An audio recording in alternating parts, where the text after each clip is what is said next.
Hey, welcome back to Calls with Paul. We had last week off. We survived Disney World.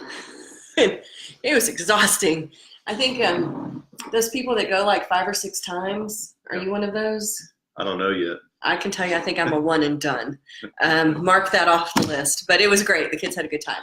It's good to be back. So welcome to episode 6 of Calls with Paul. Give me a quick thumbs up. Let us know. Can you hear us or not? We want to thank our friend John Selby out in California. If any of you are ever moving to San Diego, John would be a great help. He was making some recommendations for us on audio that we'll be implementing in the next week or so. So hopefully sound quality will be a little bit better. So that's great. Today we're talking about continuing our theme of February love. Love, baby. Love. We're talking about how, if you're a seller, to get buyers to fall in love with your house. Is there a way to do that? How do we go about getting sellers to fall in love with a house? Are you flipping this on me? I think you are. Well, I mean, I think the goal is right. People want to sell quickly. They do. They want to sell for top dollar. They do.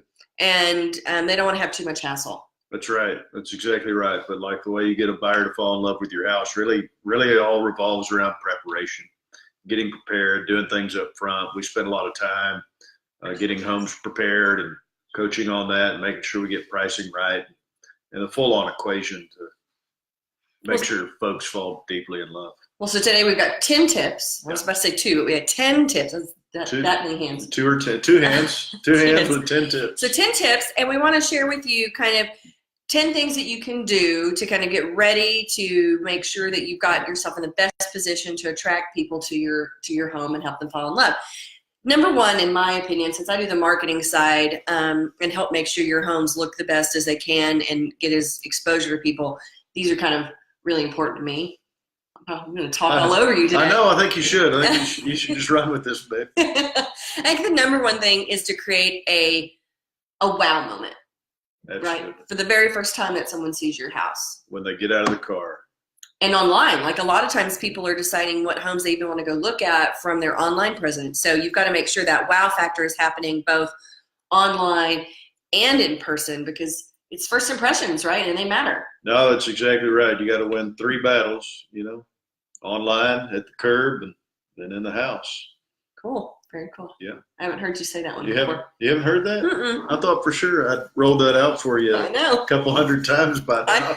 Most of your lines I know, but that's a new one. 3 battles. So the first thing is you got to create a wow moment. Let's talk about the second thing.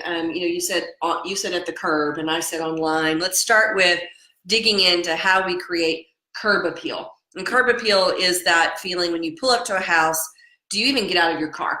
Like, is it attractive enough to draw you out of the car and inside? And so that's kind of the curb appeal thing.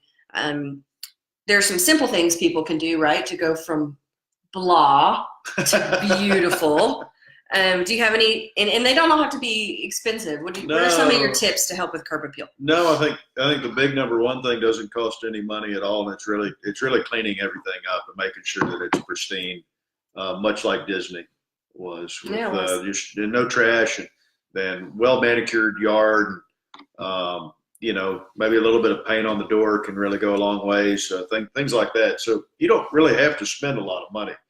Sometimes we do ask you to spend money, but only when we feel like you'll get a return on that investment. Let's talk about some of those specific curb appeal things that they can do. So you mentioned one, paint.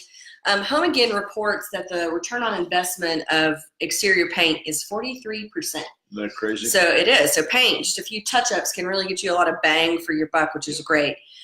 Also, exterior details, like giving a few little extra touches to me, it's like the jewelry of a home, right? Like putting on new house numbers or a fresh mailbox or a new door knocker, maybe adding a little bit of trim here and there, things like that. To me, that gives it a little bit of an extra.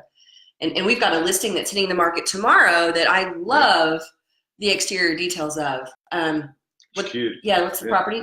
It's 2nd Street. I don't remember the numbers. 2018 East 2nd. You can see downtown from there. It's super cool, super walkable. But it's got these eaves, and it's got cedar shingle trim, and it's got just a really cute red front door, and it's those little architectural elements that just give it I'm like, oh wow, I want to go in. It's period appropriate. Mm-hmm. That's the cool thing about it. It's a newer construction, but Fits in with the neighborhood. Fits in with the time period. So little exterior details. Also, updating your walkway, right? I think we tend to forget that the sidewalk leaves an impression. We have a listing right now that someone commented on Facebook. They didn't even pressure wash the sidewalk. It's all gray, and you know, sidewalks get gray and kind of dirty. It was old, yeah.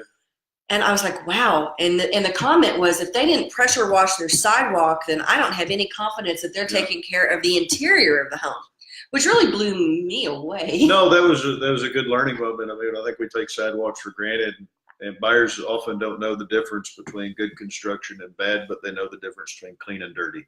That's a good point. And so, and